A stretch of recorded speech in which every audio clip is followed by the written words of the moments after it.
যে অবিবাহিত নৌকা ফর্সা আর বিবাহিত নৌকা কালো হয়? এসব আজগুবি কথা কোথায় শুনেছ? নৌকা কালো বা ফর্সা নির্ভর করে তার দৈহিক গঠন ও রঙের ওপর। তবে হ্যাঁ, অতিরিক্ত ব্যবহার বা ঘর্ষণের ফলে অনেকের নৌকা কালো হয়ে যায়। তাই বলে এই না যে ফর্সা হলেই অবিবাহিত আর কালো হলেই বিবাহিত।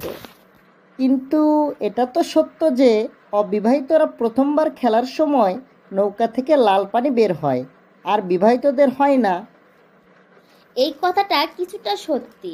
নৌকায় একটা পাতলা পর্দা থাকে, যা প্রথমবার খেলার সময় ফেটে লাল পানি বের হয়। তবে অনেকের না খেললেও ব্যায়াম, সাইকেল চালানো বা অন্য কোনো কারণে আগেই ফেটে যেতে পারে। তাছাড়া অনেকের আগে খেললেও আবার খেলার সময় মেশিনের আঘাতে লাল পানি বের হতে পারে। তাই লাল পানি বের হওয়া না হওয়ার সাথে একেবারে নিশ্চিত করে বলা যায় না যে সে বিবাহিত নাকি অবিবাহিত।